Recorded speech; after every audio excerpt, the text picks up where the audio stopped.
¿Qué tal? Muy buenos días. Bienvenidos a este webinar especial. Esperamos que todos ya estén listos y conectados para este webinar, los 8 trucos para una correcta administración de proyectos. Los dejamos con nuestro ponente que va a dar el día de hoy este webinar, el ingeniero Francisco Alcalá Núñez. Es profesional certificado ante el Project Management Institute, es ingeniero en sistemas computacionales, tiene una maestría en administración de tecnologías de información por parte del ITESM Campus León. Ya forma parte de nuestro equipo de trabajo en Ebory ya por más de 2 años y tiene una experiencia muy amplia que es de 12 años ya como un administrador de proyectos en tecnologías de información y de áreas de manufactura. Cuenta con una experiencia de 10 años en capacitación relacionada con este tema de administración de proyectos y 6 años en gestión de proyectos en el ámbito de gobierno. Así es que siéntanse libres de cualquier pregunta respecto a este tema, cualquier información adicional que requieran y necesiten, por favor no duden en hacerlo. Muchas gracias, buenos días a todos. Bien, hoy vamos a platicar con respecto a el tema de nuestro webinar es las 8 prácticas, 8 herramientas sencillas para la gestión de proyectos. Me imagino que todos ustedes, los aquí presentes, son administradores de proyectos o les tocó la situación en algún momento en su organización de administrar un proyecto. Desafortunadamente las organizaciones consideran a la administración de proyectos como como una actividad que cualquiera podría hacer, sin una preparación previa o sin conocimientos previos y pues los resultados no son los adecuados ni para el proyecto ni para la organización y menos para la persona que se queda administrando el proyecto, esa es la que sufre. Vamos a ver hoy 8 tips relativamente sencillos para gestionar un proyecto. Primero vamos a hablar sobre las situaciones comunes que se presentan en la gestión del proyecto. Este es el escenario típico de una asignación del administrador de proyecto. Aquí vemos una conversación que tiene el administrador de proyectos con su cliente. El cliente le pide que hagan un GUS y el administrador de proyectos pues pregunta, bueno, ¿qué es un GUS? Y bueno, de pronto el cliente tiene la percepción de que el administrador de proyectos todo lo sabe. Oye, ¿a poco te lo tengo que explicar todo? Dice, bueno, y además después hace la pregunta el administrador de proyecto, oye, ¿y qué es un GUS? ¿Cómo es? ¿Qué apariencia tiene? Contesta el cliente, pues lo voy a saber cuando lo termines, ¿verdad? Entonces ya te digo si está bien o no está bien. Y en esto lo que refleja es un proyecto que parte desde una concepción ambigua, una simple idea, pero que no está bien pensada, no está definida, y este es un mal comienzo para los proyectos, pero es algo típico. Típica asignación en donde a alguien se le ocurre una idea, plantea un proyecto, pero no se define el proyecto como tal. Y en algunos casos la organización o las personas tienen la idea de que ya poniendo un administrador de proyecto, listo, ya mágicamente el proyecto va a cumplirse y se va a lograr lo que la persona trae en la cabeza. Esto no es así, ¿no? Hay que documentarlo. Otra cosa que tiene un error común en la administración de proyectos es no cuantificar los beneficios antes de comenzar el proyecto. Típico, ¿no? Ahí tenemos al solicitante de proyecto que dice, quiero que el sistema sea amigable y que sea más rápido. Ok, pero ¿qué significa que sea amigable? ¿Más rápido con respecto a qué? Bueno, pues no sé, pero lo necesitamos para el 30 de septiembre. Pues fantástico, ¿no? O queremos incrementar la eficiencia. Bueno, ¿y cuánta eficiencia tienes ahorita? Pues poquita. Bueno, ¿cuánta quieres tener? Pues más, quiero tener mucha. ¿Y cómo se mide? ¿O de qué manera? ¿O eficiencia en qué punto en particular? Etcétera. Bien. Aquí nos preguntan que si hay una presentación. Sí, tenemos una presentación, no sé si todos lo están viendo. ¿Todos visualizan la presentación? En caso de que alguien no la esté visualizando, por favor, refresquen la pantalla con un F5 para que se vuelva a cargar la presentación y con eso ya deberían de estar visualizando. Es lo mismo con el audio. Si de pronto tienen problemas con el audio, refresquen el navegador y debe de funcionar de nuevo. Bien, Continuamos. Estas son las situaciones comunes en la asignación de proyectos. Se comienza un proyecto con un objetivo muy ambiguo. Oye, vamos a mejorar la eficiencia, vamos a incrementar la satisfacción del cliente, a mejorar la calidad, pero no se está definiendo cuáles son los beneficios cuantitativos, medibles, que va a tener un proyecto. Una situación adicional, ¿no? Fíjense cómo aquí el administrador de proyectos está a punto de entrar a una jaula con leones hambrientos, y el jefe del administrador de proyectos dice, mira, ellos son los clientes, pero son muy problemáticos, trata de no involucrarlos, ¿sí? Solamente solamente dales información muy poca, pregúntales muy poco, trata de que ellos no se involucren. Bueno, esto es una receta para el fracaso en los proyectos. Los clientes deben de estar fuertemente involucrados en el proyecto. Si son los beneficiarios del proyecto, ellos son los que saben qué quieren, ellos son los que tienen las necesidades. Hay que ir con ellos a integrarlos y a preparar su información, porque a partir de la información que ellos nos den, vamos a poder desarrollar un proyecto que cumpla realmente con sus necesidades. Imagínense en un restaurante que de pronto llegan y el mesero no les quiere preguntar a ustedes qué es lo que quieren comer, porque les da pena. Entonces, oye, pues más o menos, ¿qué se te antoja? No, pues más o menos, ¿qué se me antoja eso? De lo que yo te diga o de lo que tú te imagines a lo que realmente yo quiero, va a ser una diferencia. Con los proyectos pasa, en algunas ocasiones pasa así porque tratamos de mantener a los clientes al margen, que lo molesta los menos posibles. No, pues discúlpenos, pero si los clientes del proyecto requieren obtener beneficios del proyecto, no podemos simplemente irles a preguntar 2 o 3 veces o tener una sola sesión y ya. Tenemos que integrarlos completamente en el proyecto. Más situaciones comunes. ¿Qué tal la restricción de tiempos de la persona? Hay unos chicotazos al que desarrolla el proyecto. Dice, bueno, en 3 días puedes terminar, ¿verdad? Y échale todas las ganas. En la segunda imagen también dice el jefe, quien quiera trabajar tarde de nuevo, pues levante la mano, ¿no? Y todos así como que, bueno, pues si ya lo levantó el jefe, ¿qué más hago, no? Esto es algo típico en los proyectos porque no se estiman bien los tiempos que se necesitan, porque un administrador de proyectos o alguien más propuso los tiempos, propuso las fechas, sin consultar a los expertos y saber qué es lo que implica hacer el proyecto, cuánto tiempo va a tomar. Simplemente ponen tiempos arbitrarios y la gente después tiene que desgastarse trabajando a marchas forzadas, trabajando las noches, trabajando los fines de semana, y eso es algo totalmente negativo para el proyecto. La gente se agota y se fastidia, en algunos casos algunos pues simplemente se van del proyecto, dejando al proyecto todavía peor. Y en caso de acelerar el trabajo, pues el resultado es que tenemos una baja de calidad en los entregables del proyecto y muchas veces nos lleva a retrabajos. Estas son situaciones típicas en los proyectos. Pero esto es lo que no debería suceder. En los proyectos lo que buscamos es que el proyecto salga bien. ¿Qué objetivos tenemos? Primero, identificar cuáles son los elementos mínimos que nos van a ayudar a mejorar el impacto y cumplimiento de las restricciones de un proyecto. Las restricciones de un proyecto son, en particular son 3, sus tiempos, sus costos y su alcance. Quiere decir que lo que buscamos en un proyecto es cómo cumplir con el alcance que se nos pide, es decir, todo lo que el proyecto debe de entregar dentro de un periodo de tiempo, normalmente es breve, y bajo un presupuesto asignado que también de pronto es breve. En la sesión de hoy vamos a identificar esos elementos mínimos para poder atender correctamente estas 3 restricciones. Vamos a dar algunos tips para los administradores de proyecto y también vamos a dar algunas ideas de cómo determinar el grado de madurez de los integrantes de un proyecto y de la organización como tal. Vamos hacia adelante. Estos son los 8 trucos que vamos a ver en la sesión de hoy para generar el valor que requiere el proyecto. Tenemos el truco 1, conocer qué es el proyecto y su impacto. El truco 2, identificar a los interesados. El truco 3, soportar el ejercicio de autoridad. El truco 4 es descomponer el alcance en partes más manejables. El truco 5, enfoque a prevenir antes de corregir.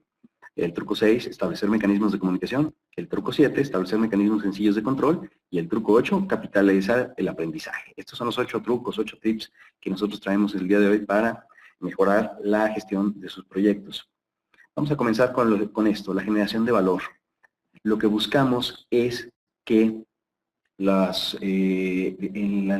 administración de proyectos genere valor en la organización. Y primero vamos a ver lo que es la definición de lo que es valor. Valor es la generación de la utilidad de un activo hacia la organización. Hay que entender que la administración de proyectos es un activo. La administración de proyectos debe generarle beneficios a la organización, no solo a través del proyecto como tal o del entregable del proyecto como tal, sino también como proceso. Deberíamos de ser más eficientes en el proceso, deberíamos de tener un proceso que nos garantice que los proyectos terminen a tiempo, cumpliendo sus especificaciones, bajo el presupuesto asignado, lo que nos hace como organizaciones más eficientes, lo que nos permite generar productos y servicios hacia los clientes de manera más rentable, etcétera. Eso es el valor. ¿Qué tenemos que hacer al momento de establecer un proyecto para generar valor? Primero que nada, definir rumbo. ¿Qué quiere decir? Vamos a tomar la misión, la visión y las expectativas del proyecto. Todo proyecto debe comenzar con una visión. ¿Qué quiero lograr con el proyecto? Quiero hacer un proceso, quiero hacer un producto nuevo, quiero darle un servicio a un área de la organización o a un cliente externo. ¿Qué es lo que quiero hacer? ¿Cuáles son los beneficios que ellos van a tener? ¿Cuáles son sus expectativas? Y con eso vamos a definir indicadores y metas estratégicas. Primero, para saber cómo vamos a medir el éxito del proyecto y después, al final del proyecto, para medir si efectivamente se cumplieron esos indicadores y esas metas. Segundo, maximizar la inversión. La organización tiene pocos recursos limitados. Tiene que llevar a cabo, sin embargo, los proyectos que está planteando. En muchas organizaciones se presenta la situación de que se hacen proyectos que realmente no valen la pena, porque fue la ocurrencia de alguien, normalmente alguien ubicado muy alto en la organización, y entonces, pues como lo pidió el director de finanzas o como lo pidió el director general o el hijo del dueño, pues lo tenemos que hacer. Pero es un proyecto que no aporta mucho para la organización, pero sí consume recursos, consume gente, tiempo, dinero, materiales. Lo que busca la organización es maximizar la inversión, es decir, esos proyectos que están autorizados son los proyectos que ya se evaluaron y que efectivamente son proyectos que le van a dar un resultado a la organización para cumplir con lo que dice el primer embudo, la misión y la visión de la organización y sus metas estratégicas. Para maximizar la inversión, nosotros debemos identificar en la organización los indicadores y las iniciativas, indicadores que vamos a medir de desempeño y las iniciativas seleccionadas para llevar a cabo y convertirlas en proyectos. Utilizando esto, se hace un mecanismo de evaluación de portafolio de proyectos en donde la organización decide de este grupo de iniciativas, estas sí pasan por el embudo y estas no. Las que sí pasan son las que tienen un menor costo, un menor tiempo, pero que sin embargo cubren bien las necesidades estratégicas de la organización. Y se dejan fuera los proyectos que sean demasiado costosos o demasiado largos o que su costo y su duración no corresponden a los beneficios que aportan a la organización desde el punto de vista estratégico. En este sentido, lo que buscamos es que se seleccionen los proyectos correctos, que si se dedica tiempo y recursos y gente a los proyectos, sean a los proyectos que deben de ser, no perder tiempo con proyectos que no le aporten nada a la organización. Y bien, ya que tenemos la selección de nuestros proyectos, pues lo que sigue es ejecutarlos de manera eficaz. Y para ejecutarlos de manera eficaz tenemos la gestión de proyectos, o todo el concepto que está alrededor de la administración de proyectos. Y aquí intervienen las metas del proyecto, los interesados del proyecto y sus objetivos principales. Lo que buscamos es que el proyecto se cumpla en tiempo, en costo y que termine su alcance completo.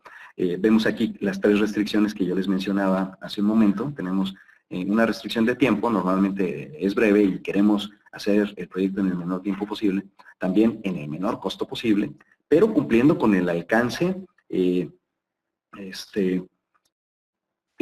alcance que se planteó desde un principio. ¿Para qué? Para cumplir con los objetivos del proyecto. Si nosotros tenemos un proyecto bien planteado desde el principio, un proyecto que previamente se seleccionó, que se eligió de un conjunto de iniciativas y la organización dijo, estos son los proyectos que yo quiero hacer, porque estos son los que sí aportan a la estrategia de la organización, bien, en ese momento sabemos que el proyecto va a tener beneficios, va a tener unos objetivos muy claros. Lo que sigue es ejecutarlo correctamente para que efectivamente termine en menos tiempo posible, en el menor costo posible, pero que sí obtenga los resultados que buscábamos.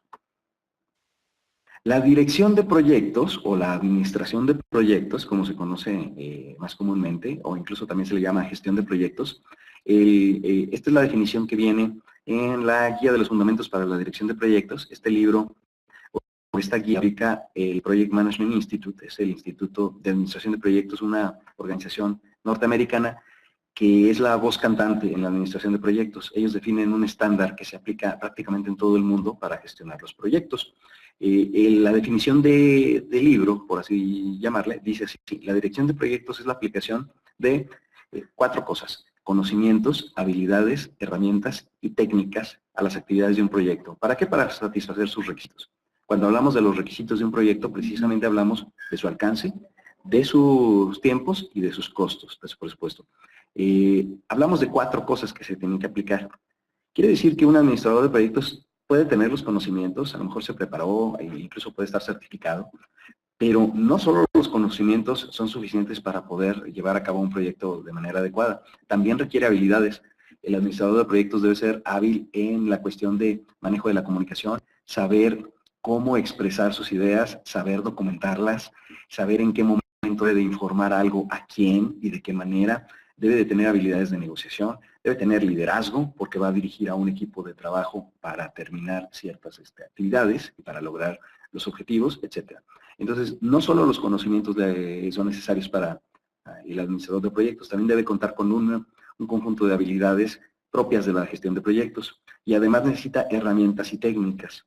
En muchos casos se necesitan herramientas electrónicas, por ejemplo, para manejar un cronograma correctamente. El manejo del cronograma es muy complicado si se hace a mano.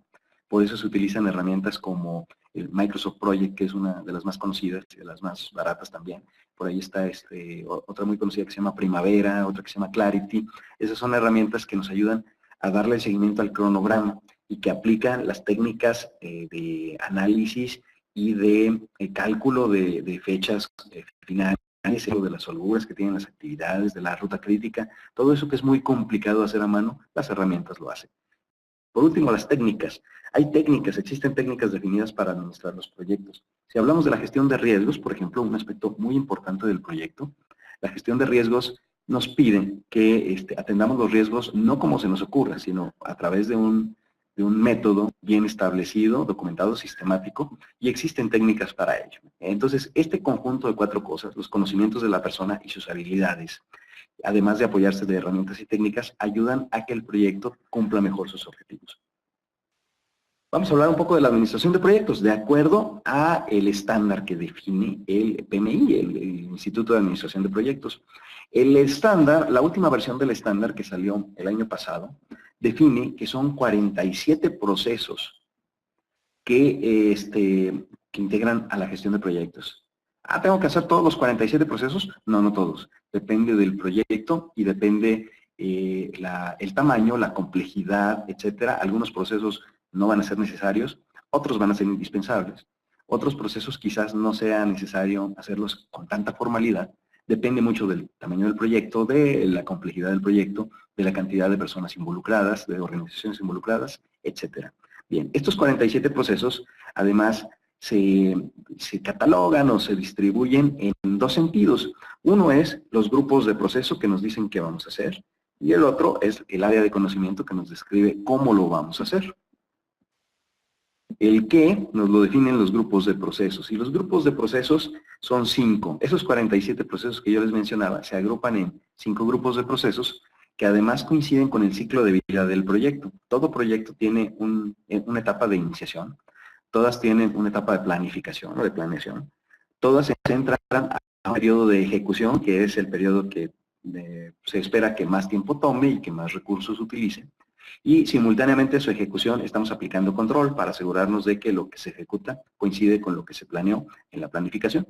Por último, cuando el proyecto se termina, se elaboran las actividades o los procesos de cierre. Este es el ciclo de vida normal de un proyecto. Desafortunadamente, en muchos casos nos brincamos la iniciación, no se define adecuadamente el proyecto. Entramos directamente a la planificación y a veces ni siquiera en muchos casos, tanto clientes como jefes presionan para ponernos a ejecutar lo antes posible. Y eso está mal. Si yo no tengo un plan, ¿cómo ejecuto? ¿O sobre qué ejecuto? ¿O contra qué voy a comparar si lo que estoy ejecutando está correctamente bien hecho o no? Y en muchos casos también nos brincamos los procesos de cierre. No, y lo que queremos es salir corriendo. No, lo que se debe de hacer es un proceso de cierre adecuado. ¿Y qué se hace en el proceso de cierre? Bueno, se obtienen las firmas de aceptación, la liberación de los productos a producción, si es el caso que aplique, el pago de las facturas pendientes, su cobro también, si en algún momento nosotros estamos ofreciéndole el proyecto a un cliente externo, se documentan las lecciones aprendidas, se recopila el archivo del proyecto, y ese archivo compone todos los documentos que hicimos en el proyecto, porque van a formar parte del acervo de la organización, van a ser activos de la organización, porque es información histórica de los proyectos. Mucha información, en algunos casos muy valiosa para proyectos futuros. El cómo me lo definen las áreas de conocimiento, y en la última versión del estándar, del PMI, nos dice que hay 10 áreas de conocimiento. Esas 10 áreas de conocimiento nos dicen, tú debes de controlar estas 10 cosas en un proyecto. ¿Cuáles son esas 10 cosas? Bueno, tenemos primero el alcance en la parte izquierda. Hay que definir el alcance del proyecto, qué es lo que busca lograr el proyecto. Después tenemos la gestión de los tiempos. ¿Cómo le hacemos para que el proyecto termine en la fecha que nosotros dijimos?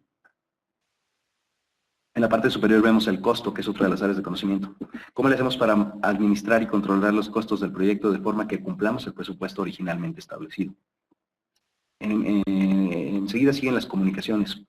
¿Cómo vamos a gestionar el intercambio de información del proyecto hacia los interesados y entre ellos? De tal forma que las personas involucradas en el proyecto siempre tengan la información veraz, oportuna, en el momento en que la necesitan, y solamente la información que necesitan para ser eficientes. En el punto de los riesgos, importantísimo en un proyecto. Los riesgos, si identificamos correctamente los riesgos y atendemos los riesgos, minimizamos los eventos imprevistos y minimizamos los problemas que podrían presentarse en un proyecto. Todo problema en un proyecto nace siendo riesgo. Entonces hay que atender a los problemas antes de que sean problemas, cuando apenas son riesgos. La parte de las adquisiciones se aplica exclusivamente para proyectos en donde vamos a adquirir servicios o adquirir bienes a terceros. Si en mi proyecto yo no voy a hacer ninguna compra, a todo lo que respecta al área de conocimiento de las adquisiciones, pues no lo necesito. En este sentido, el estándar es estricto porque el estándar norteamericano pues hace mucho énfasis en la cuestión de los contratos y de establecer realmente con los proveedores qué es lo que se necesita, cuánto se me va a cobrar, de qué manera se va a pagar, etcétera. La gestión de los interesados, que también aparece ahí, es un área de conocimiento que nos dice cómo vamos a gestionar a los interesados de nuestro proyecto. Y los interesados pues son todos, ¿no? Tanto miembros de equipos como el cliente, como el patrocinador del proyecto, gerentes funcionales que están aportando recursos, los científicos del proyecto, el administrador de proyectos, todos involucrados. ¿Cómo los vamos a gestionar?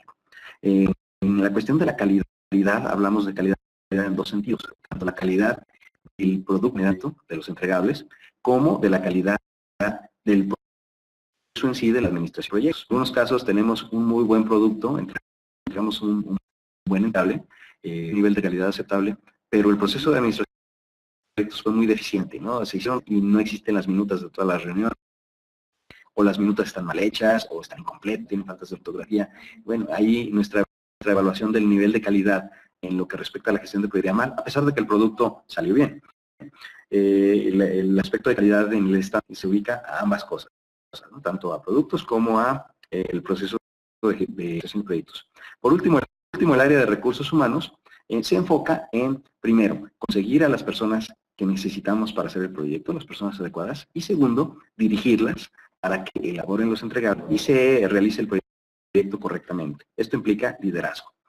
Por último, en medio de ese dibujito tenemos la integración, que es también una de las áreas de conocimiento. ¿Para qué necesitamos esta integración? Bueno, si vemos alrededor las 9 áreas de conocimiento que están alrededor, cada una va a generar ciertos elementos para nuestro proyecto, pero debemos de tal forma que tengan coherencia, de tal forma que sean consistentes. ¿Qué pasa si yo en mi alcance digo hacer 3 bodegas? En mi cronograma tengo 4 y en estos nada más coticé 2. Pues ahí tengo una tremenda inconsistencia entre los diferentes planes que tengo en diferentes áreas de conocimiento. La labor de integración consiste en asegurarnos de que todo esté integrado, que el alcance está bien definido, que el tiempo asignado corresponde efectivamente al alcance, que no se nos está olvidando nada del alcance al momento de que calculamos los tiempos, de que todo está correctamente cotizado, de que los recursos humanos que estamos considerando sí son los que necesitamos para lograr todo el alcance, y que con la cantidad de podemos lograr los tiempos que estamos definiendo, etcétera. Esa es la labor de integración. Y es un trabajo muy importante para el administrador de proyectos. De hecho, el estándar lo que dice es que la propia del administrador de proyectos es la integración. En los otros aspectos, el administrador de proyectos podría delegarlos, poner un responsable que acuerde los costos, uno que administre los, etcétera. Pero la integración la tiene que hacer él. Ese es su trabajo como administrador de proyectos. Ya que vemos los antecedentes, ahora los 8 tips que todo administrador de proyectos debería saber y debería aplicar. ¿Para qué? Para que sus proyectos salgan bien. Dentro del presupuesto, cumpliendo las expectativas y el alcance que tienen los interesados. Truco 1. Hay que conocer de qué se trata el proyecto y cuál es su impacto. Hay que centrarse en la evaluación de los objetivos estratégicos que vamos a cumplir. ¿Qué entregables esperamos lograr y cuáles son los impactos de esos entregables con relación a los objetivos que queremos cumplir del proyecto? Aquí el administrador de proyecto recibe la iniciativa. Quiere decir que se le asigna de manera formal por parte de la organización la autoridad y la responsabilidad para llevar el proyecto. Y entonces comienza a hacer su planificación. El responsable de esto, de definir qué busca el proyecto y cuál va a ser su impacto organizacional, es el patrocinador. Se le llama patrocinador a la persona que solicita el proyecto y que está poniendo el dinero y los recursos para hacer el proyecto. La imagen muestra un escenario, pues también típico, ¿no? En donde el director de proyectos, ahí muy enojado, le pidió a los clientes o a sus patrocinadores, oye, defíneme qué es lo que quieres del proyecto. Dice, oye, no, ¿cómo que nosotros tenemos que definir el proyecto? Pues nosotros somos los jefes, ¿verdad? Defínelo tú. Eso es una mala práctica. El que busca el proyecto es el que lo solicita. Es mala práctica porque de pronto a alguien, un directivo, un gerente, alguien sin idea, y ni siquiera se preocupa en plasmar bien la idea o en evaluar a ver si va a tener éxito o no, o si es consistente con los objetivos de la organización o no. Y simplemente se lo avienta al administrador de proyectos, se lo pide. A ver, tú saca el proyecto. Oye, pero ¿y qué beneficios vas a obtener? No, pues tú dime. Oye, ¿y cuál es el impacto positivo del proyecto? No, pues tú dime. No, pues como que tú dime, pues si lo estás pidiendo tú, ¿no? Entonces, esto es una responsabilidad del que patrocina el proyecto. El administrador de proyectos se debe de encargar de recibir toda esa información, todas esas expectativas, les forma, sí, pero las expectativas no las tiene que generar el administrador de proyectos, porque pues los administradores de proyectos todavía no aprenden a leer la mente, ¿no? Tienen que saber lo que el cliente espera. La pirámide de valor, y esto es como vamos definiendo el alcance del proyecto, primero planteamos los objetivos del proyecto, qué es lo que busca el proyecto. Y después definimos metas que aplican para esos objetivos. Por ejemplo, un objetivo puede ser, oye, quiero con este proyecto aumentar las ventas de este producto en particular en este mercado en particular. Ah, perfecto, ese es el objetivo, está claro el objetivo. La meta, si quieres aumentar la venta de ese producto, ¿en cuánto? ¿Sí? ¿Cómo lo vas a medir? ¿Medir en porcentaje? Ok, entonces, ¿en cuánto porcentaje lo quieres aumentar? Ah, pues quiero subirlo un 20%. Perfecto, eso es una meta. Ahora, otra meta en tiempo. ¿En qué momento quieres lograr ese aumento del 20%? Ah, pues lo quiero al final del año. Perfecto, ya tenemos 2 metas que aplican a ese objetivo. Entonces, mi objetivo es aumentar de este producto en particular, bajo este mercado en particular, y las quiero aumentar 20%, eso es una meta, y las quiero aumentar ese 20% a finales de año. 2 metas. Nuestro objetivo está claramente definido. Tenemos metas, además, que nos ayudan después a evaluar las metas y si cumplimos los objetivos. Para que un proyecto sea exitoso, debe cumplir con los objetivos que se plantean y alcanzar las metas. Aquí entra la importancia de definir correctamente el objetivo del proyecto. Si ponemos objetivos ambiguos, de decir, ay, pues mejorar la calidad, o ay, aumentar las ventas, o ser felices. Bueno, esos objetivos son muy ambiguos. ¿Cómo sabemos qué hacer ya al momento de ejecutar el proyecto para lograr esos objetivos si no queda claro cuál es el objetivo? Más importante, al final del objetivo, ¿cómo podemos demostrar interesados que el proyecto cumplió los objetivos si no hay forma de medirlos, si están muy ambiguos? Caemos en un escenario en donde tengo que agarrar de buenas a mi patrocinador para que diga, ah, sí, se cumplieron los objetivos. No, cuando el objetivo es muy claro, Entonces decimos, a ver, ¿qué quería el proyecto? Aumentar las ventas de qué? De este producto. Ok, ¿en dónde? En ese mercado en particular. Muy bien, tráete la información. Esto era antes del proyecto, esto era después del proyecto. Tú pediste un 20, se aumentó un 22%. Y sí lo logramos en la fecha que tú decías. Entonces, pues no hay vuelta de hoja. El proyecto tuvo éxito, cumplió con sus objetivos. Una vez que están definidos los objetivos y sus metas, lo que sigue es definir el alcance del proyecto. Y el alcance es el conjunto de entregables o el conjunto de actividades o de resultados que vamos a obtener a lo largo del proyecto, para que lo que se busque es que ese alcance ayude a que los objetivos se cumplan y que las metas se alcancen. Este es un punto crítico que muchas veces olvidamos en el proyecto. Planteamos los objetivos correctamente, pero no planteamos el alcance adecuadamente. Y entonces, lo que planteamos como alcance no es suficiente para cumplir con los objetivos o con las metas. Típico, por ejemplo, de que tenemos una situación problemática, vamos a suponer que yo tengo un almacén, tengo poca confiabilidad del almacén, ¿sí? No inventario físico con lo que yo tengo en mis registros, y decimos, bueno, vamos a hacer un proyecto para mejorar la confiabilidad del almacén. Ah, perfecto, ¿en cuánto? No, pues ahorita está al 70%, quiero llegar por lo menos al 90%. Muy bien, hay una meta. ¿Para cuándo? No, pues es finales del año próximo. Perfecto, ya hay dos metas, ¿no? La meta de confiabilidad y la meta de tiempo. Con eso es más que suficiente para tener uno bien definido, bien claro. ¿Qué vamos a hacer para lograr eso? Para lograr que la confiabilidad aumente del 70 al 90 en el periodo de tiempo que estamos planteando, es decir, a finales del próximo año. Bien, y de ahí es donde de pronto patinamos y dicen, alcance, vamos a hacer un hoja de cómputo. Y ahorita nos traemos a los de sistemas y les pedimos que nos hagan un sistema de control de almacén y que ese código de barra y que sensores de proximidad y que lo pueda consultar con la tablet y se empiezan a definir requerimientos pues que realmente nada más son maquillaje alrededor de un sistema y ni siquiera nos aseguramos si el sistema era necesario y suficiente para poder cumplir con ese objetivo. Oye, y nada más con el sistema resolvemos el problema. No necesitas definir políticas, no necesitas aplicar controles en tu almacén, porque a lo mejor eso todavía hace falta, ¿no? El puro sistema no te va a resolver el problema. Y en muchos casos, en muchas ocasiones nos aventamos a una aventura de este tipo. Es un sistema que funciona bien, que hace bien sus cálculos, que hace correctamente su función, pero no se resuelve el problema. Al final tenemos un sistema ahí instalado con todos sus jaloneos y con toda su problemática. Medimos la confiabilidad del inventario y resulta que sigue quedando al 70 o a lo mejor subió poquito, pero no, ¿qué pasó? Le echan la culpa de sistemas, ¿verdad? Tu sistema no sirve. Bueno, el sistema quizás sí funciona. O a lo mejor quizás tampoco sirve, ¿no? Pero en la mayoría de los casos sí funciona el sistema. Lo que faltó es definir un alcance que realmente sirviera para cumplir los objetivos. Es decir, tengo mi sistema, pero ¿dónde están las y los procedimientos físicos del almacén que van a apoyar al uso del sistema? ¿Dónde están controles en el almacén para evitar que alguien no le dé salida al sistema, pero que sí le dé salida física al material, etcétera, ¿no? ¿Dónde están está cerrado el almacén o no? Cualquiera puede meter y sacar material o es una persona en particular, esa persona está preparada para mantener el control del almacén, etcétera. Fíjense cómo ahí el alcance se desconectó de las metas y de los objetivos. Y entonces, en lugar de buscar hacer un proyecto para mejorar el almacén, todos se enfocan en un proyecto para construir un sistema de información. Entonces, perdemos de vista el objetivo. Y cuando regresamos de nuevo, pues lo que cumplimos fue hacer el sistema de información, pero no cumplimos el objetivo de mejorar la confiabilidad del inventario. Es bien importante que el alcance esté correctamente definido. Por último, se establecen los requerimientos, o que también se les llama en el estándar requisitos.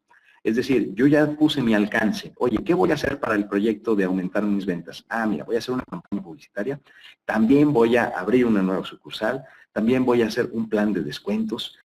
También voy a ofrecer descuentos para el no sé, ahí está el alcance del proyecto. Ok, los requerimientos ya dicen qué vamos a hacer. Mira, la sucursal que pensamos estar ubicada en estas zonas de la ciudad o en estas zonas de económico. La campaña publicitaria. Mira, estamos pensando hacerla en revistas, en medios impresos, en radio, pero no en televisión por los costos, etcétera. Los requerimientos son características que definen cómo va a ser el alcance. El alcance me dice, bueno, qué voy a construir para cumplir los objetivos y las metas. Los requerimientos ya me dicen cómo queremos que sean esos entregables o cómo queremos que sea el alcance. Y con esta pirámide ya estamos definiendo a grandes rasgos, al principio del proyecto, estos son términos generales, ojo, más no ambiguos. Con esto ya podemos partir para empezar a hacer nuestra aplicación de proyecto. El error que que en muchos casos se revisa es que ya teniendo definido esto a alto nivel, en términos generales, queremos empezar a ejecutar con eso. No, falta muchísimo detalle, no podemos empezar a ejecutar el proyecto apenas con esta información. Esta información es base para empezar la planificación del proyecto. ¿Dónde se documenta esta información que les acabo de platicar? En un documento que se llama Acta Constitutiva del Proyecto, también conocido como Charter, o en algunos lugares le conocen como el documento de visión del proyecto. Bien, este documento puede ser un solo documento, pueden ser varios, o puede ser parte de un documento más grande, eso no importa. Lo importante es que exista como tal con esta información que mencioné aquí. Primero, necesidades o justificación del proyecto. ¿Para qué queremos hacer el proyecto? Si se nos dificulta definir la justificación del proyecto, quizás estemos haciendo algo que no es un proyecto, sino más bien un capricho de alguien. Entonces debe estar claramente justificado y documentado en el acta constitutiva. ¿Cuáles son los objetivos generales del proyecto y sus metas?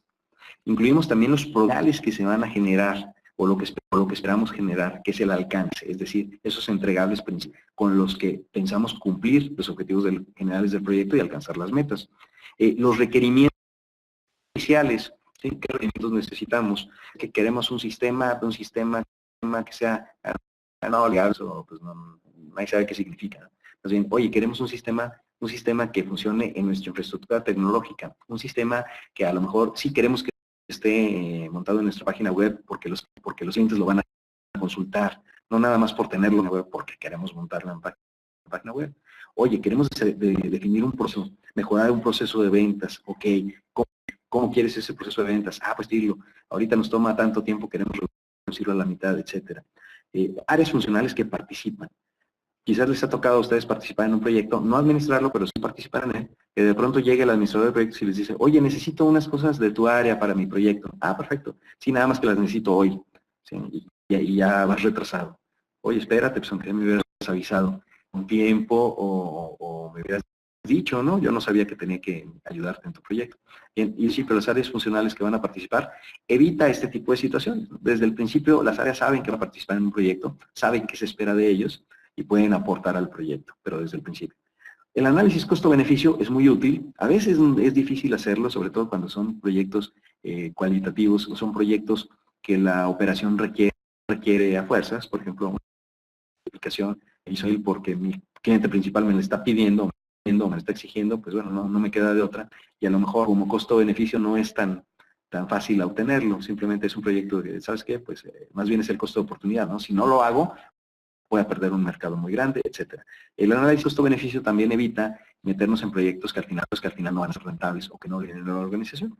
¿Quién es el líder de proyecto responsable y qué nivel de autoridad tiene? ¿Hasta dónde llega su autoridad? Oye, ¿el administrador de proyectos puede autorizar los gastos, sí o no? ¿Hasta qué punto puede autorizar los gastos? ¿Puede sacar a las personas de su equipo de trabajo? ¿Puede despedirlos, sí o no? Ahí se documenta ese nivel de autoridad. Al principio del proyecto se asigna a quién va a ser el líder del proyecto, nombre y apellido. Hay casos en el proyecto entra a la mitad, pues no, pues ya para qué, ¿no? Lo que necesitamos es definir el líder de proyecto de principio. Y un punto importante, los supuestos, restricciones y exclusiones generales del proyecto. Un supuesto es algo que se da por hecho, pero debe estar por escrito. Muchas veces los proyectos se meten en tremendos problemas por este tipo de supuestos que pues se quedan sin documentar, ¿no? Y de pronto, es que yo pensé, yo creí, supuse, me imaginé, es que es obvio. No, pues a veces no es tan obvio, o te imaginaste algo que no era la realidad. Entonces, esos supuestos sobre los que vamos a hacer la planificación del proyecto se documentan y las personas involucradas deben de estar de acuerdo con esos supuestos. Pues un supuesto, doy por hecho que la capacitación la va a dar el área de recursos humanos, ok, bueno. Porque si no lo ponemos por escrito, entonces al momento de dar la capacitación, oye, recursos humanos, necesito que capacites a la gente. ¿Y yo por qué? ¿No? Y a lo mejor sí quiero, pero no tengo ni el espacio, ni el tiempo, ni la gente para capacitar, ni un proceso definido.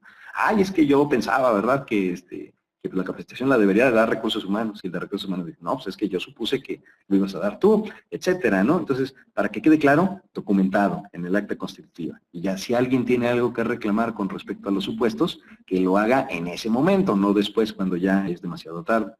Restricciones y exclusiones son las restricciones, por ejemplo, en mi proyecto quizás aplican algunas leyes o algunas restricciones por parte del gobierno o por parte de la autoridad, o a lo mejor tengo una restricción de cantidad de dinero, o tengo una restricción de fecha, ¿verdad? De pronto el proyecto dice, mira, no se puede pasar de esta fecha, si ya se pasa de esta fecha, ya no me sirve el proyecto, ¿ok?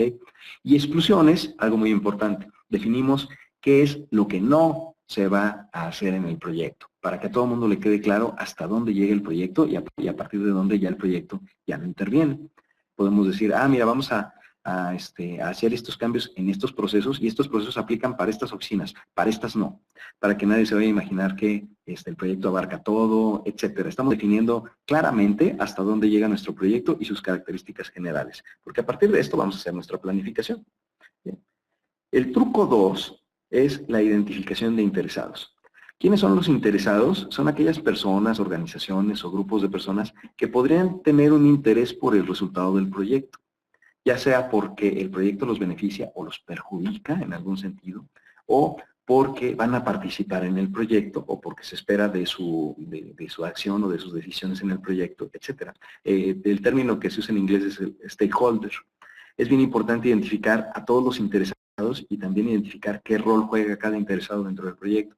Algunos van a ser clientes, otros van a ser beneficiarios. El administrador de proyecto pues es un interesado, ¿verdad? Alguien más va a ser el sponsor, va a haber tomadores de decisión, miembros de equipo, expertos técnicos, juicios expertos, etcétera. Ahí identificamos cuál es el rol de cada uno de los interesados para saber qué esperamos de ellos y para saber en qué momento hay que integrarlos. ¿Sí? La gestión de los interesados es importante. Si no tenemos una situación como la que se describe aquí. Hoy lo que esperaba el director no es lo que necesitaba el cliente, ¿no? Esto es típico, de pronto llega alguien y dice, mira, vamos a hacerle un proyecto a este cliente, pero el que pone los requerimientos o el que describe qué es lo que hay que hacer no es el cliente, es un jefe o es un director de alguno de los departamentos de la organización. O de pronto, esto me ha tocado verlo a mí, que se va a hacer un sistema de información y nunca se le pregunta al usuario final, al que realmente va a usar el sistema, sino que el jefe de los usuarios finales es el que dice, mira, quiero un sistema así, así, así, así.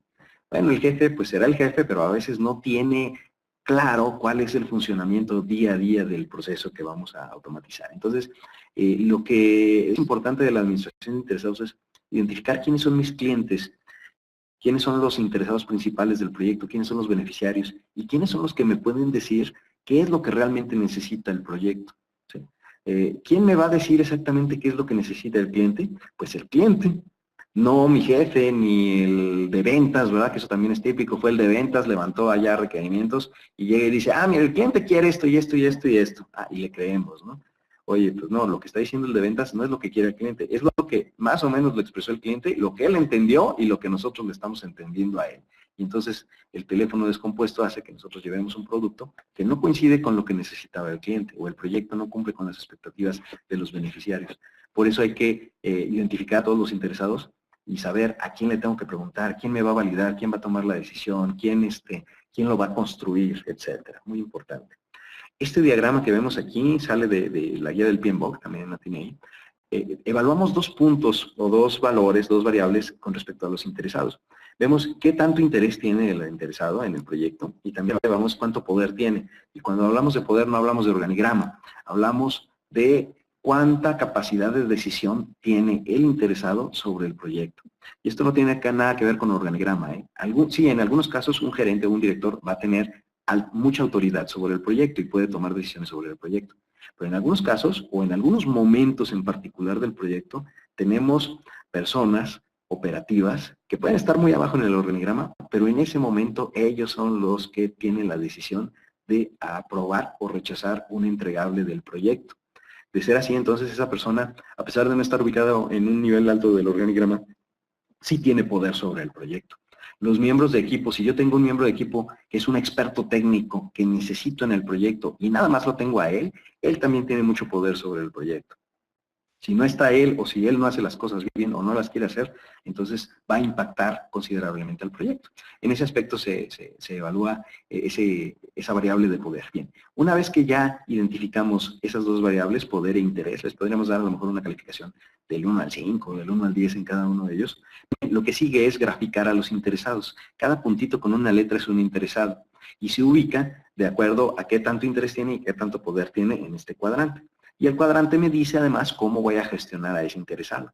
Por ejemplo, los que quedan en el cuadrante superior derecho Dice ahí gestionar atentamente, porque son los interesados que más les interesa el proyecto y que además tienen más autoridad sobre el proyecto. Entonces, ellos son los interesados clave a los que hay que estar constantemente en comunicación con ellos. Ellos son los que nos van a decir qué necesitan, ellos son los que toman las decisiones importantes del proyecto, pero además les interesa el proyecto. Entonces, en un momento difícil o en donde la autoridad del administrador de proyectos ya no llegue hasta allá, estas son las personas que nos pueden apoyar a destrabar algo en el proyecto, porque les interesa que el proyecto salga y tienen suficiente nivel de autoridad. En el cuadrante que dice mantener informado, son personas que les interesa mucho el proyecto, pero que quizás no participan tanto o sus decisiones no tienen impacto sobre el proyecto. A ellos hay que mantenerlos informados. No necesitamos mantener un canal tan cercano como con los que gestionamos atentamente.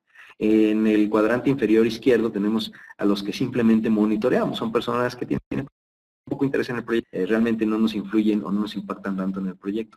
Los miembros de equipo, algún proveedor quizás, alguien de un área que va a hacer un trabajo que para él pues es un trabajo de todos los días, para nosotros es parte del proyecto, etcétera.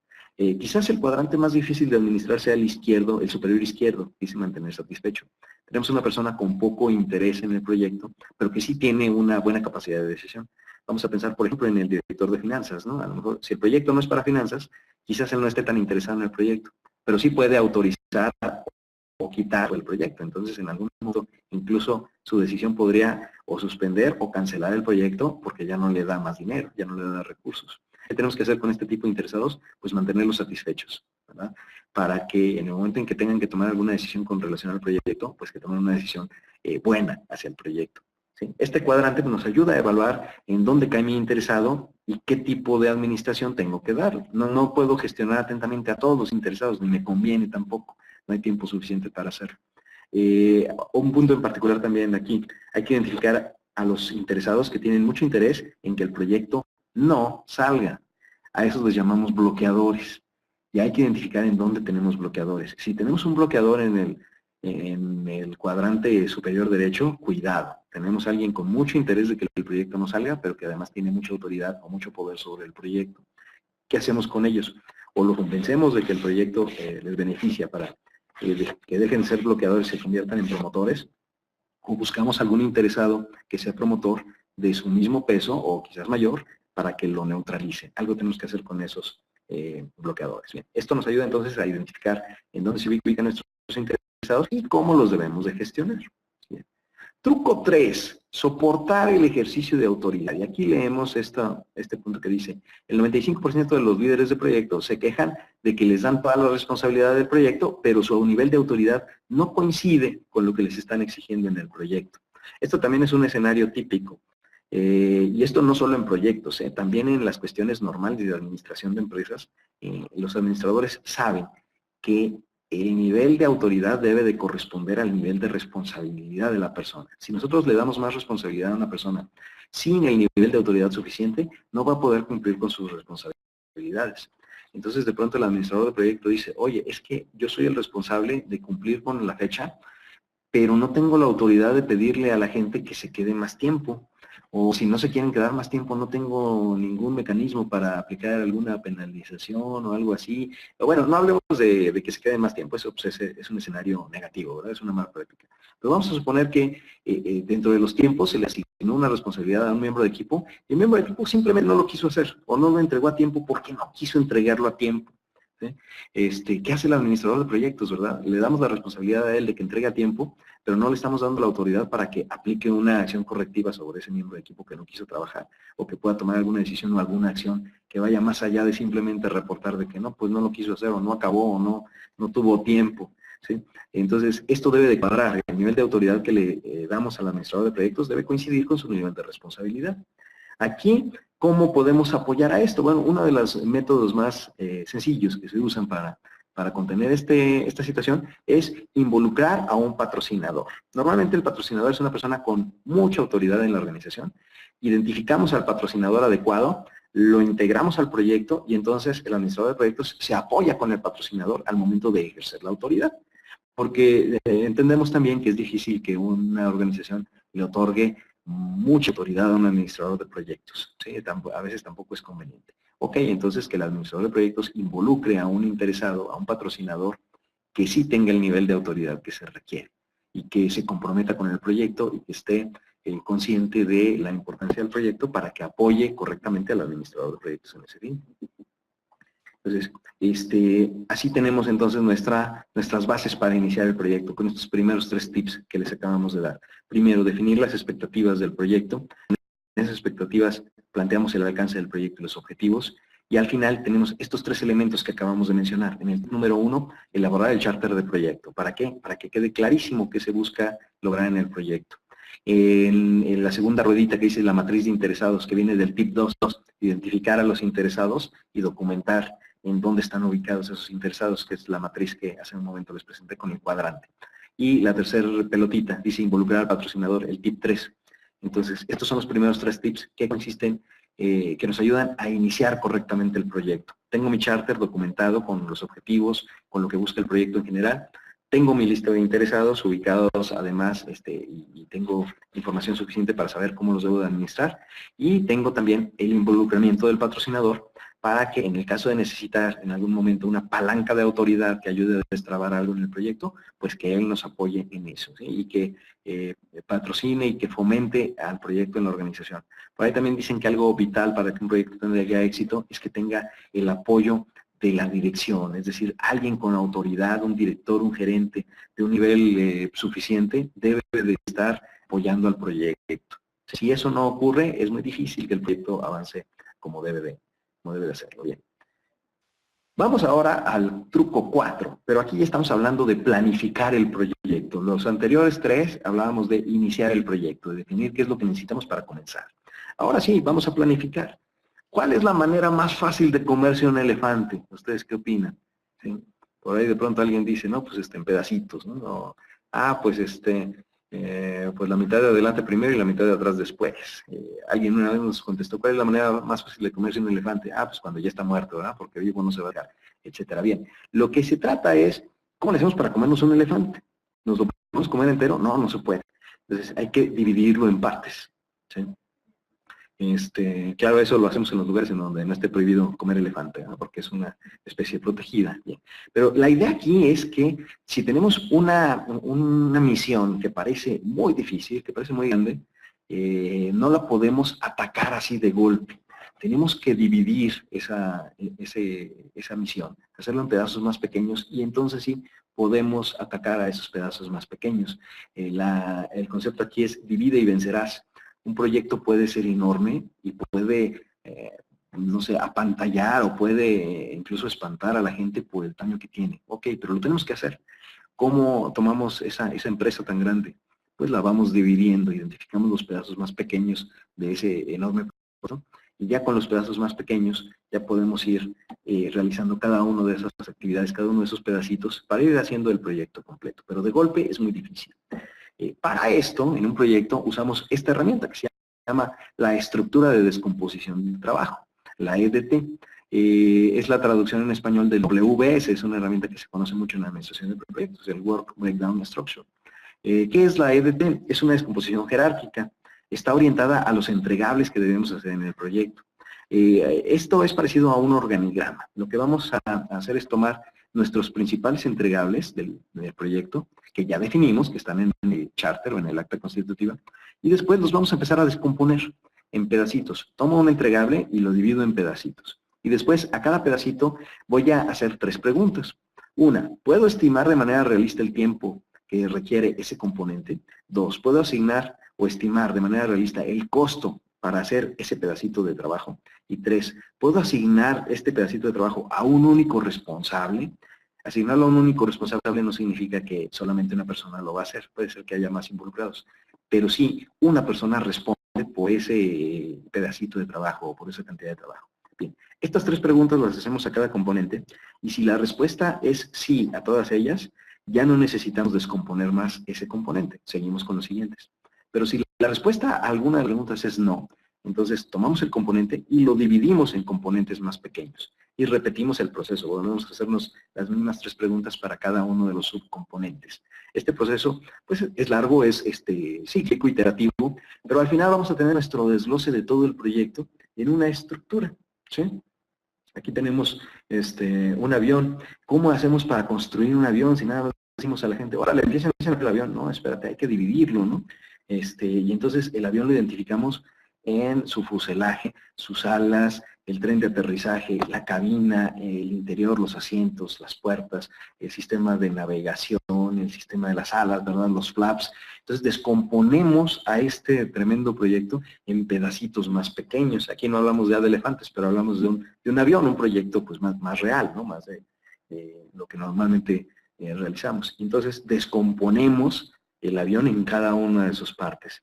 Incluso podemos asignar a diferentes equipos porque va a ser diferente la persona que haga las turbinas a la persona que haga la computadora de viaje o la persona que haga las alas. Son especialistas diferentes, tienen diferente preparación, tienen diferentes conocimientos. Y eso nos ayuda entonces a desglosar el alcance del proyecto en una EDT. La EDT entonces es como un organigrama que descompone ese alcance del proyecto.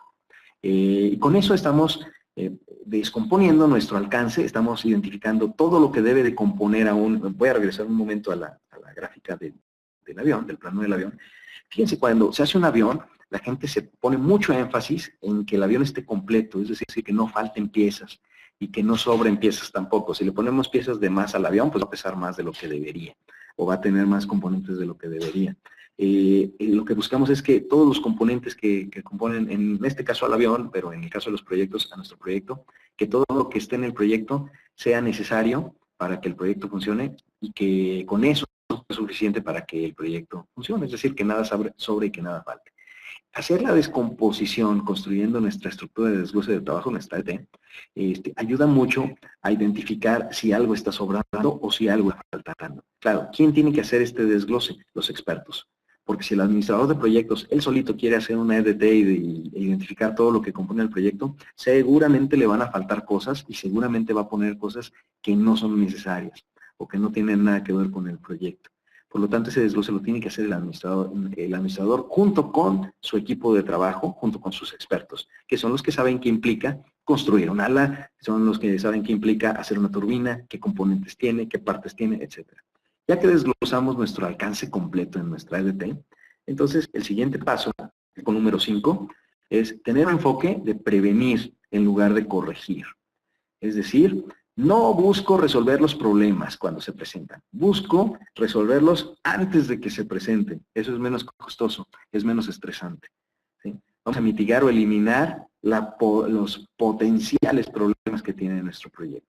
¿Qué es mejor, dedicar tiempo a resolver un problema o mejor dedicar ese mismo tiempo, o quizás menos, en identificarlos y prevenirlos? Les puedo asegurar que lo segundo es mejor, ¿sí? Porque se reduce el estrés, se reduce la presión, los problemas, no perdemos tanto cabello. Lo que hacemos es dedicar un tiempo que de todos modos lo vamos a tener que aplicar si se presenta el problema, pero le dedicamos ese tiempo antes de que se presente el problema para tomar medidas preventivas. Todos sabemos resolver los problemas, ¿eh? Cuando se presenta un problema, lo resuelves porque lo resuelves, ¿sí? Pero pocos saben cómo anticiparse a los problemas. Y hay un problema cultural aquí, un detalle cultural. A veces le damos más mérito al que resuelve el problema que al que lo previene. Porque el que resuelve el problema, como el problema ya está ahí, ya es visible, el que entra y lo resuelve, le damos un aplauso. Cuando alguien previene un problema, como el problema nunca ocurre, entonces no es visible y dicen, bueno, pues, ¿y qué hiciste? No, pues lo previne. No, pero pues de todos modos ni se presentó el problema, entonces no hiciste nada. O no tuvo caso que estuvieras previniendo, pues al final no ocurrió. No, al contrario, gracias a que me previne, fue que no ocurrió y de lo que busca es que no ocurran esos problemas. Es un detalle de pronto cultural, ¿sí? Para eso vamos a hacer la gestión de los riesgos.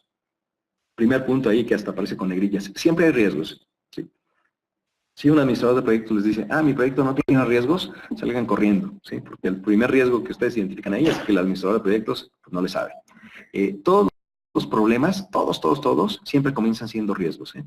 No hay problemas que surjan de la nada.